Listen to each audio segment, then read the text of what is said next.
Jumpa kembali di MT Journey Inspiration of Life.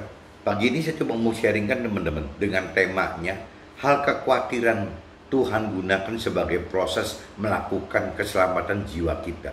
Hal kekhawatiran yang ada pada kita, Tuhan dapat gunakan sebagai proses melakukan keselamatan jiwa kita, teman-teman. Nah, keselamatan jiwa kita ini ya kembali lagi, teman. Kalau kita bicara jiwa kita itu tidak akan alami keselamatan apabila jiwa kita itu tidak hidup dengan dasar, teman-teman. Jadi jiwa kita itu akan liar apabila tanpa dasar dari sentuhan Tuhan di dalam jiwa kita gitu. Karena jiwa kita ini ada pikiran, perasaan, kehendak yang bisa membawa hidup kita seenaknya jiwa kita, teman-teman. Jadi kalau tanpa ada keterlibatan Tuhan di dalam pribadi Tuhan di dalam jiwa kita, tanpa ada keterlibatan firman Tuhan di dalam jiwa kita ini akan membawa tubuh kita itu jadi seperti orang duniawi, benar. Jadi jiwa kita akan mentargetkan hidup dengan cara bagaimana mensukakan manusia. Firman lain katakan seperti itu. Jadi bukan menyukakan Tuhan gitu, tapi menyukakan kita sendiri sebagai manusia. Nah, karena jiwa kita tidak punya dasar firman Tuhan dan menghidupkan roh Tuhan, akhirnya jiwa kita ya akan benar-benar anggap bahwa ini sudah benar gitu, apa yang dihendaki oleh pikiran, perasaan, kehendak sendiri di jiwa kita itu sudah benar, dan akan mempengaruhi tubuh kita, teman. Tubuh kita akan menyusul gitu dengan hidup seperti yang jiwa kita inginkan. Tapi begitu ada proses didik Tuhan, proses kita mengenalkan roh gitu dari sisi unsur roh. Nah, nanti roh ini yang diharapkan adalah sebagai jadi guidance ya gitu. Jadi sebagai pembimbing jiwa dan tubuh kita untuk mendapatkan keselamatan jiwa, teman. Keselamatan jiwa adalah bagaimana kita melakukan perintah peraturan Tuhan dalam firman-Nya sehingga jiwa kita selamat gitu. Nah, jadi dari 3 unsur ini yang kita harus kaitkan, teman-teman. Ada tubuh, jiwa, dan roh. Ini yang kadang-kadang orang dunia tidak atau belum mengenal, atau bahkan orang yang punya keyakinan mengenal, mengerti percaya Tuhan, mengerti akan Tuhan, ini juga bisa salah, teman-teman, apabila tidak ada dasar dari realita firman Tuhannya gitu.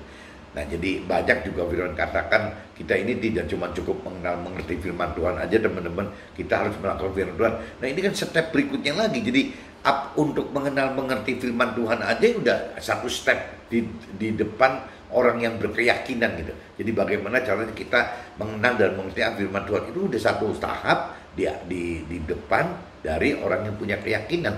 Tapi setelah kita mengerti firman Tuhan, teman, itu juga masih mesti masuk ke dalam tahap berikutnya. Tahap berikutnya adalah bagaimana melakukan firman.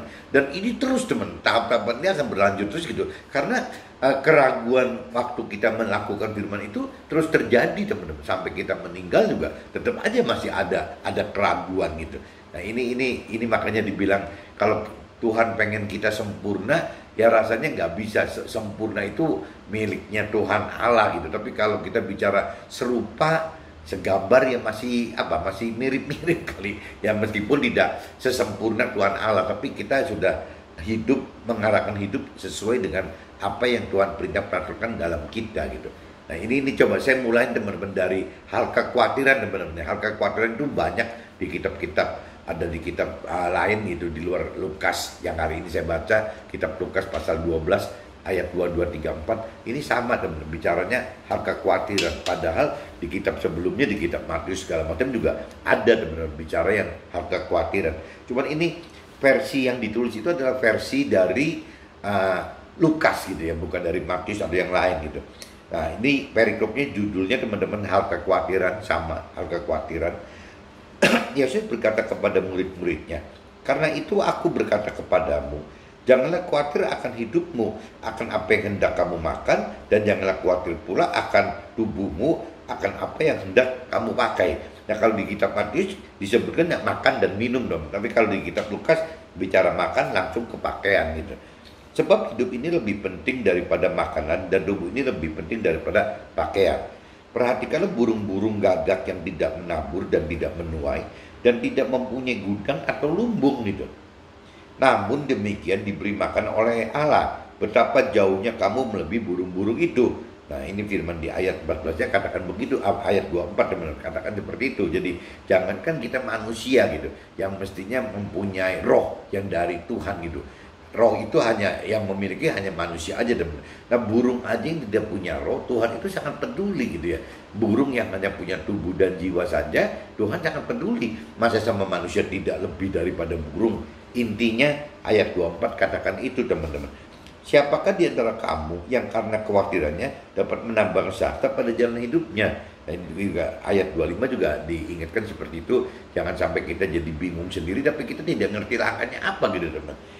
Jadi jikalau kamu tidak sanggup membuat barang yang paling kecil, mengapa kamu khawatir akan hal-hal lain? Ya, perhatikanlah bunga bakung yang tidak memintal dan tidak menenun. Namun aku berkata padamu, Salomo.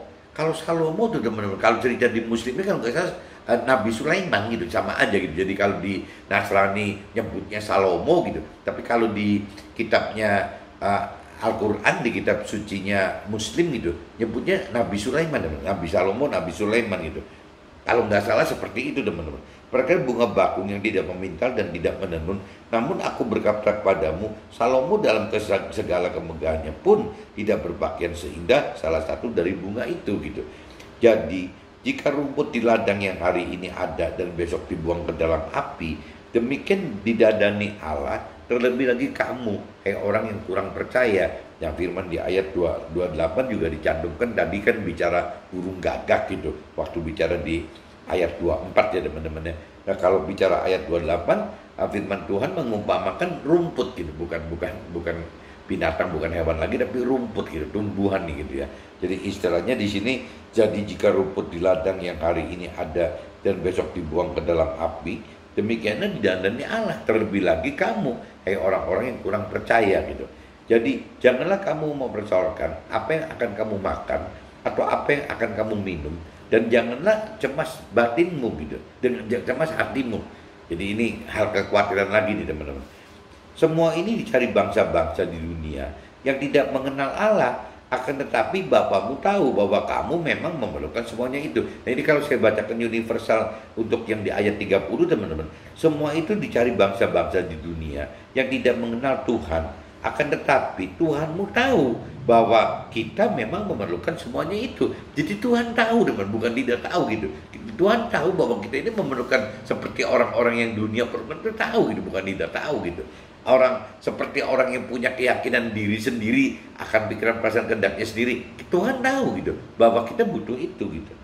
Tetapi Tuhan bilang, carilah kerajaannya, maka semuanya itu akan ditambahkan juga kepadamu. Nah, Tuhan katakan bahwa tapi sebelum kita seperti orang dunia atau seperti orang yang berkeyakinan, percaya Tuhan dan mengerti akan Tuhan, tapi tidak benar karena tidak lewat firman Tuhannya, tidak menghidup roh Tuhannya, ya Tuhan bilang ya tetapi carilah kerajaannya, maka semuanya itu akan ditambahkan kepada kita gitu.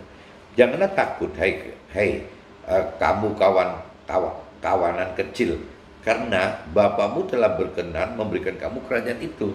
Nah, ini kalau di universal lagi ayat 32-nya, janganlah takut, hai kita kawanan kecil, karena Tuhanmu, Tuhan kita telah berkenan memberikan kita kerajaan itu. Nah, jadi memang Tuhan dari awal juga sudah memberikan kita kerajaan surga, teman-teman. Tinggal problemnya kita tahu belum gitu, dan kita mengerti tidak, dan apa memang kita melakukan enggak untuk sampai menggapai janji Tuhan yang ini gitu. Bahwa kerajaan itu adalah milik kita. Tuhan udah declare, udah nyatakan seperti itu gitu.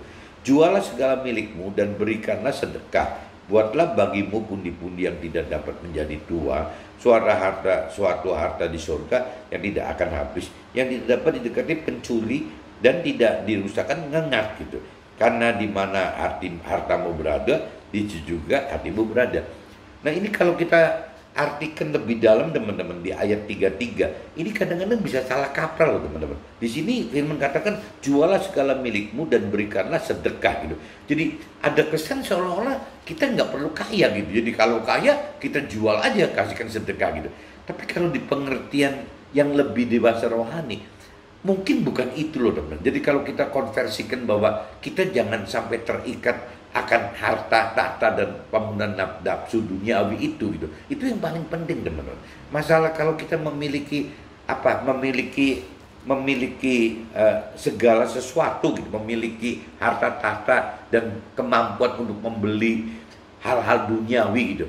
Ya, tapi kalau hati kita sudah menjadi benar gitu, makin benar gitu, menjadi makin dewasa rohani, rasanya yang namanya segala hal milik kita itu yang berbentuk harta tahta dan kemampuan kita untuk membeli segala macam itu, ya kita akan alokasikan, akan kita prioritaskan untuk hal yang lebih berguna teman-teman. Sama aja gitu. Jadi kalau teman-teman sanksi bahwa masa sih kalau mau ikut Tuhan harus menjual harta kita dan dibagikan sedekah.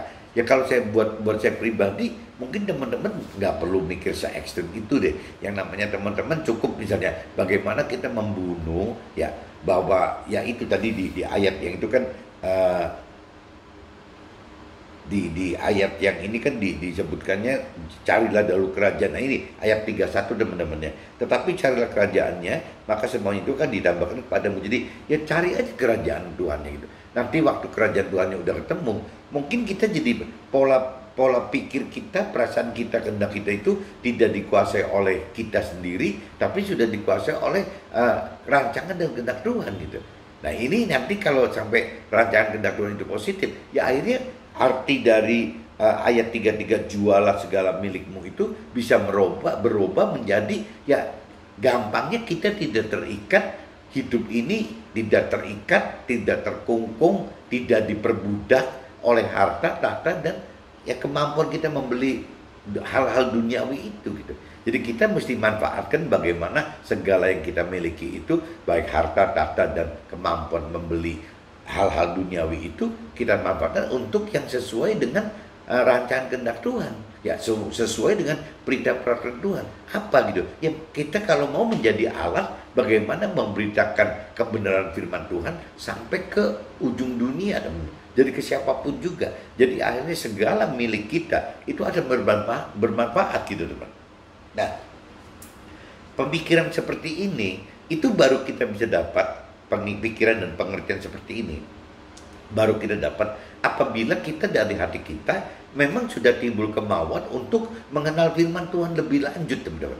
Karena kita percaya Tuhan, bentuknya ya berarti kita harus ya melakukan perintah Tuhan gitu. Nah, perintah Tuhan itu dapat kita lakukan apabila kita mengenal firman Tuhan, ya kita mau mengenal firman Tuhan dan kita mampu mengartikan firman Tuhan secara benar dari persepsinya Tuhan, dan kita harus mampu melakukan firman Tuhan. Nah, ujung-ujungnya kalau kita gabungkan semua, ya kita butuh dua, teman-teman. Bagaimana kita butuh firman Tuhannya sebagai aturan, perintah dan peraturannya gitu ya, untuk yang kita turuti.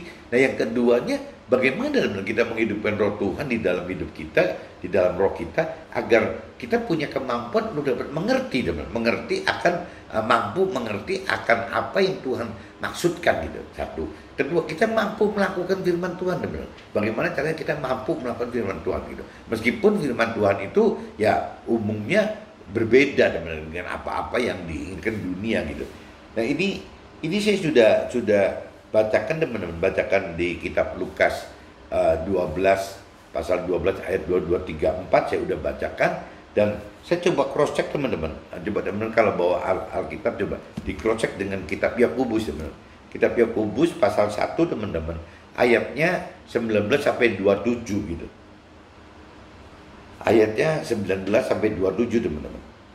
Judul perikopnya pendengar atau pelaku firman gitu. Itu judul perikopnya itu, teman-teman. Jadi pendengar atau pelaku firman gitu. Nah, ini saya sudah mulai bacakan, teman-teman.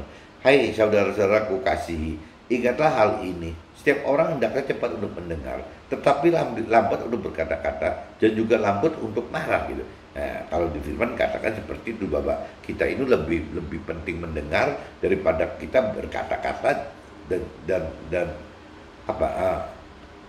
sabar ya. Lambat untuk marah itu berarti kan, kalau kebalikannya berarti kan ya tidak emosian, tidak marahan, tidak keras, tidak kaku gitu. Firman katakan seperti itu. Sebab amarah manusia tidak mengerjakan kebenaran di hadapan Allah gitu. Sebab itu buanglah segala sesuatu yang kotor dan kejahatan yang begitu banyak itu, dan terimalah dengan lemah lembut firman yang bertanam di dalam hatimu yang berkuasa menyelamatkan jiwamu gitu. Nah ini bukti teman-teman, ada firman katakan bahwa firman Tuhan itu ya berkuasa untuk menyelamatkan jiwa kita. Jadi kalau tanpa kita mengenal firman Tuhan ya jiwa kita terlalu riskan gitu.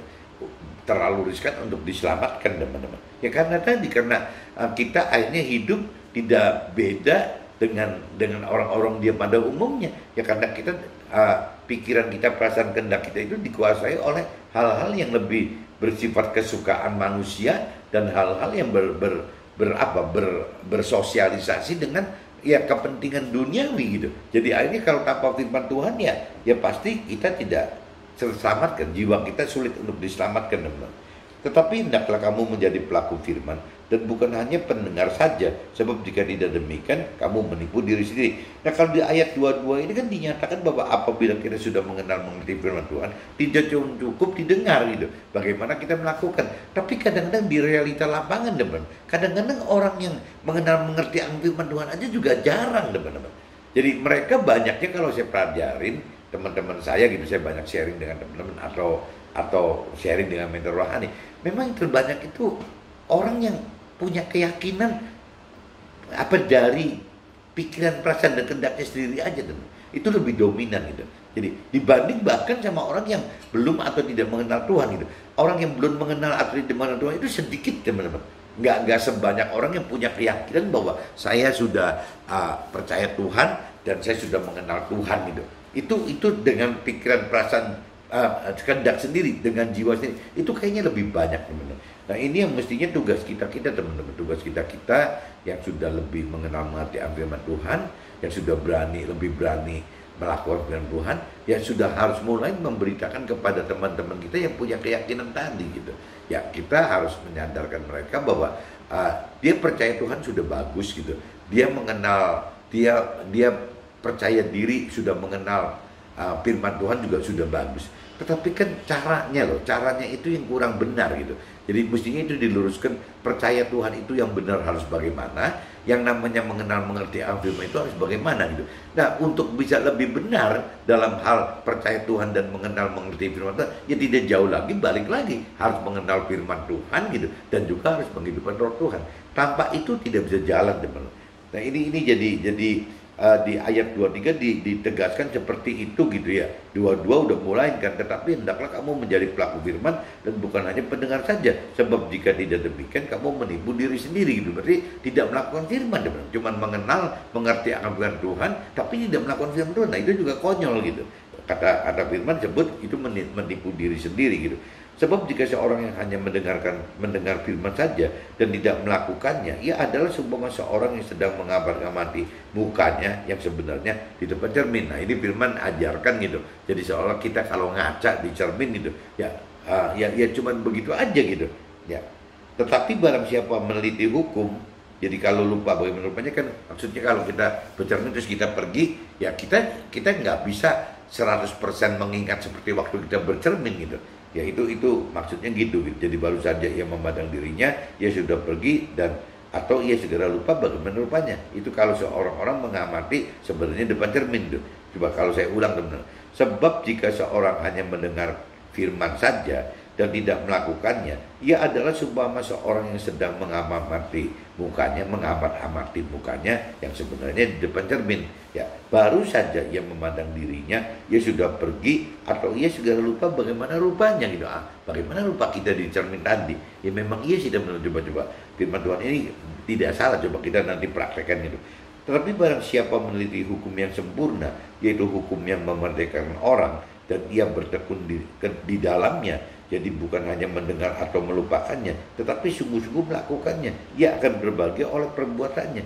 Nah ini kalau kita sudah mengerti firman Tuhan teman-teman, terus langsung kita praktekkan, kita lakukan. Nah ini yang jadi akhirnya kita ingat terus gitu, karena kita lakukan. Ya, tetapi sungguh-sungguh melakukannya, ia akan berbahagia oleh perbuatan. Jadi selalu akan diingat teman-teman. Apa yang kita lakukan itu akan selalu diingat daripada kita cuma sekedar seperti melihat di cermin tadi gitu. Kita tidak melakukan, hanya melihat di cermin saja. Nah, sebentar juga lupa. Firman Tuhan katakan gitu. ibadah yang murni dan yang tak bercacat di hadapan Allah, Bapak kita ialah mengunjungi. Nah ini Tuhan ajarin ya, ibadah yang murni itu apabila kita mengunjungi yatim piatu dan janda-janda dalam kesusahan mereka, dan menjaga supaya dirinya sendiri tidak dicemarkan oleh dunia. Nah ini yang harus dilakukan, ibadah yang benar ini seperti ini teman. Jadi bagaimana kita bukan cuma bicara teori-teori rohani saja, cuma mendengar, mengenal, mengerti akan firman Tuhan saja, tidak cuma mendengar saja, tapi kita, firman Tuhan katakan kita harus melakukannya, dan waktu kita melakukan jadi kita ingat terus gitu. Dan ya kembali lagi, jadi kita jadi semakin tahu bahwa ya ibadah itu adalah kehidupan kita sehari-hari gitu. Bagaimana kita melakukan hidup sehari-hari itu adalah ibadah yang benar teman. Bukan ibadah yang diarti katakan kalau orang Nasrani hari Minggu ke tempat ibadah, atau kalau orang Muslim itu hari Jumat ke tempat ibadah, atau mungkin kalau agama-agama lain juga punya ketentuan sendiri-sendiri ya, hari apa yang dianggap lebih khusus gitu, lebih khusus untuk Tuhan. Nah itu yang tidak cuma cukup begitu teman. Jadi yang bagus itu bagaimana kita hidup ya dianggap ibadah kita gitu. Nah ini saya udah bacakan teman-teman di kitab Lukas pasal 12 ayat 22, 3, 4 saya udah bacakan. Di kitab Yakobus 1 ayat 19, 20 juga sudah kita bacakan. Nah ini saya coba masuk ke dalam sharing saya teman-teman. Sharing saya ya judulnya itu hal kekhawatiran Tuhan, hal kekhawatiran Tuhan dapat gunakan sebagai proses melakukan keselamatan jiwa kita. Ini dalam arti kata kalau jiwa itu tidak dikaitkan dengan Tuhan, ya jiwa itu akhirnya akan mengatur tubuh kita seperti yang kita pribadi, kita sendiri pikirkan, rasakan dan hendaki, dengan arti kebenaran yang bukan dari Tuhan, teman. Nah ini yang bisa menyimpang gitu, teman. Ini yang bahaya gitu. Nah ini saya coba bacakan, teman. Hal kekhawatiran sepertinya akan dialami oleh semua manusia, baik yang tidak atau belum mengenal Tuhan, atau sekalipun yang sudah kenal dan mengerti Tuhan dan perintah serta peraturan firman Tuhan itu. Jadi jangankan orang yang tidak atau belum mengenal Tuhan itu, ya orang yang sudah mengenal dan mengerti akan Tuhan pun ya tetap aja kadang-kadang juga sulit gitu, sulit untuk mengerti ya apa sih perintah serta peraturan firman Tuhan sebenarnya gitu. Ini nggak mudah teman-teman. Sumber dari kekhawatiran selalu terkait dengan perihal makanan, minuman, serta pakaian yang harus kita cari gitu. Itu nggak lari dari situ dong. Dan hal kekhawatiran seperti ini gitu. Tuhan melalui firman-Nya, semua itu dicari oleh manusia gitu, di dunia yang tidak mengenal Tuhan pada umumnya. Akan tetapi Tuhan tahu bahwa ya manusia memerlukan semua itu, Tuhan tahu gitu. Tetapi carilah pribadi Tuhan dan firman Tuhan lebih dahulu, maka semua itu akan ditambahkan kepada kita gitu. Jadi Tuhan bukan tidak tahu dan apabila kita mengalami kelaparan atau kecukupan dalam hal makan, dalam hal minum, dalam hal pakaian, Tuhan tahu itu gitu. Nah, cuman kalau Tuhan tidak menunda gitu, memberi jeda ya untuk kita bisa lebih mengenal, mengerti maksud daripada kekurangan atau kecukupan yang terjadi yang terkait dengan makan, minum, dan pakaian ini gitu. Ya kita tidak akan pernah bisa belajar lebih sebenarnya. Ya kita tidak pernah akan merasakan bahwa waktu dalam proses Tuhan itu yang memang mesti dilalui adalah bukan kelimpahan tapi kecukupan. Bagaimana kita bersama Tuhan itu, Tuhan akan selalu cukupi selama kita belajar hidup di jalannya firman Tuhan dan belajar hidup dengan menghidupkan roh Tuhan itu. Jadi Tuhan janji kecukupan itu. Tuhan tidak berikan kelimpahan saat ini, saat itu, saat proses. Karena khawatir apabila diberikan waktu saat proses kelimpahan, maka orang banyak yang berhenti teman-teman. Itu karakter manusia kan jeleknya di situ gitu. Jadi Tuhan biasanya kalau dalam masa proses kedewasaan rohani ya memang cuma sekedar memberi kecukupan teman-teman. Jadi tidak mungkin memberi kelimpahan kecuali nanti sudah mengerti anugerah Tuhan dengan cara benar, dan mungkin aja Tuhan berikan kelimpahan dalam arti untuk kembali lagi untuk kebenaran yang Tuhan rancang dan kehendaki, bukan untuk kebaikan atau sukacita jiwa kita sendiri gitu. Bukan, teman. Jadi untuk kepentingan Tuhan gitu. Hal kekhawatiran akan makan dan minum serta pakaian itu sangatlah umum, berbeda dengan apa yang Nabi Musa gitu, Nabi Musa ya khawatirkan gitu. Jadi cerita Musa ini beda nih, teman. Musa itu dari anak angkatnya Raja Firaun, ponakannya Firaun gitu, dari pihak ratu sih gitu. Nah, cuman apa ya, karena memang Musa tahu asal muasal keluarga dia, bangsa dia gitu. Akhirnya dia membela orang yang sebangsa Musa gitu dengan cara membunuh orang Mesir gitu, orang Firaun, gitu, keluarganya Firaun gitu. Jadi ternyata waktu si Musa membela kaumnya dengan membunuh si lawannya gitu, si orang Mesir ini, si kaumnya ini malah ribut sama Musa, berbalik malah ngomong bahwa kan Musa yang ngebunuh si orang Mesir itu, keluarganya Firaun itu. Nah, waktu Musa dibalikkan oleh si orang yang sebangsanya itu, yang dibela Musa, tapi malah balikan permasalahan kepada si Musa gitu. Akhirnya Musa malah khawatir, teman-teman. Nah, ini juga cara Tuhan, teman-teman. Apabila Musa tidak mengalami kekhawatiran semacam ini, rasanya Musa juga tidak bisa menjadi alat Tuhan yang besar gitu. Nah, sehingga Tuhan memang bisa saja Tuhan datangkan hal kekhawatiran kepada Musa itu dengan cara seperti itu, teman-teman. Nah, kita juga sama, teman-teman, mengalami hal banyak gitu. Ya bisa karena memang kita tidak cukup makan, minum dan pakaian, sehingga akhirnya timbul kekhawatiran, di mana kekhawatiran itu Tuhan pakai untuk memproses diri kita. Itu bisa, teman. Tapi bisa juga seperti apa yang dialami Musa gitu. Jadi soal pakaian, soal makan, minum dan pakaian itu berkecukupan, berkelimpahan gitu. Tapi tetap aja Tuhan bisa pakai bagaimana menaruhkan satu hal kekhawatiran di hati Musa, sehingga Musa itu ngambil langkah keluar dari istana itu gitu. Nah, alhasil Musa harus meninggalkan istana gitu. Zona hidup dia, zona nyaman hidup dia yang serba kelimpahan itu, makan dan minum serta pakaiannya, dengan hidup menyingkir dari kehidupan istananya gitu. Yang tadinya dia diangkat anak Ratu Firaun itu gitu, putri Firaun itu sebagai anak gitu. Nah, sekarang dia terpaksa meninggalkan itu, teman-teman. Kalau tidak, dia tetap dihantui oleh hal kekhawatiran gitu. Nah, akhirnya sampai dia keluar dari istana, sampai menemukan kehidupan yang baru, yang hanya hidup dengan kecukupan bersama istri dan mertuanya gitu. Jadi waktu dia meninggalkan istana itu, dia masuk ke padang rumput kan, dia pergi dari istana. Nah, akhirnya ya sampai ketemu istrinya dan ketemu mertuanya namanya Yetro, teman-teman. Yetro gitu.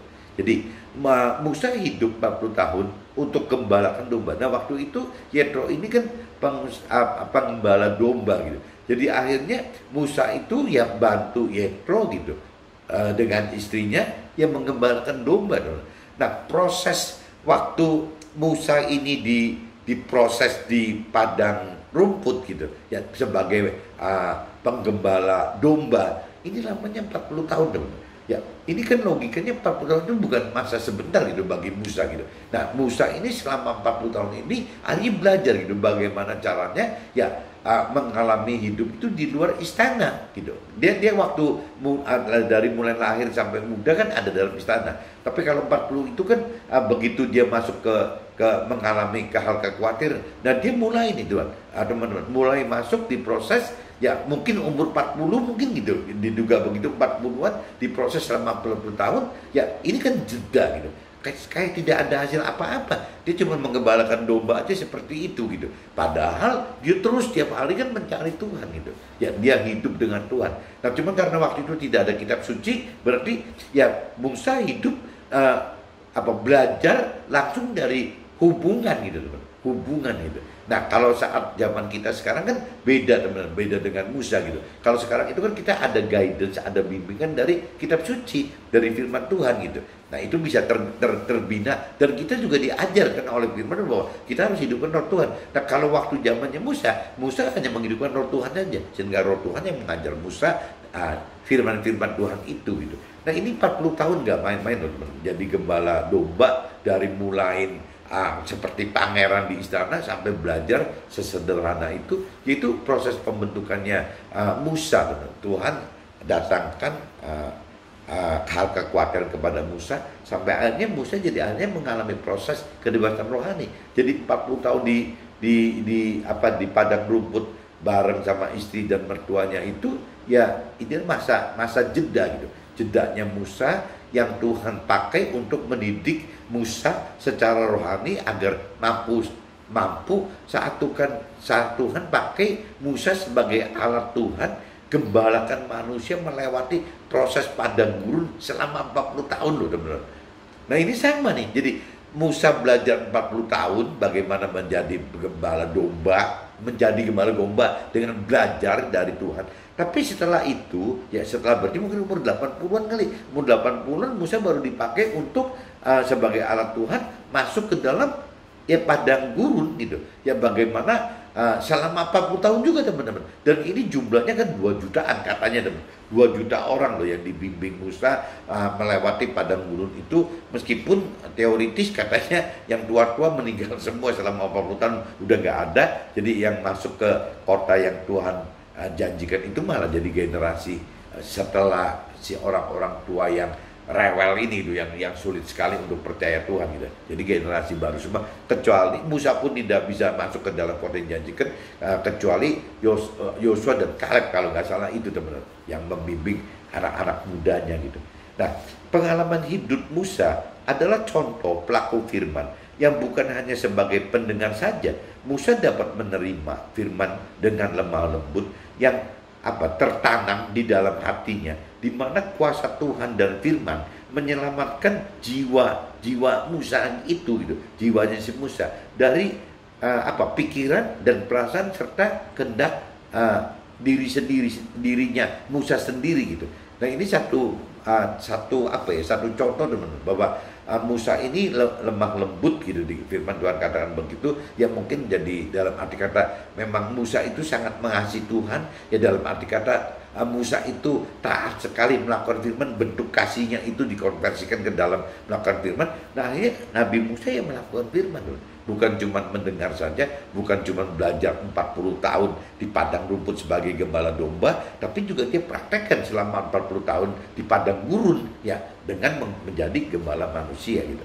Mudah-mudahan dengan saya cerita begini teman-teman, jadi hal kekhawatiran itu bisa ada dua teman-teman. Bisa hal kekhawatiran oleh karena memang yang tadi kita kekurangan hanya kecukupan soal makan, minum, dan pakaian. Tapi bisa juga cerita Musa itu hal kekhawatiran yang berbeda teman-teman. Bukan urusannya makan, minum, dan pakaian, tapi lebih urusannya hal kekhawatiran dalam bentuk yang lain gitu. Nah ini mudah-mudahan teman-teman jadi bisa nangkap ya, masing-masing kita kan beda-beda. Tapi yang jelas Tuhan bisa datangkan hal kekhawatiran di dalam kita masing-masing dengan bentuk yang berbeda-beda. Oke teman, see you, bye-bye.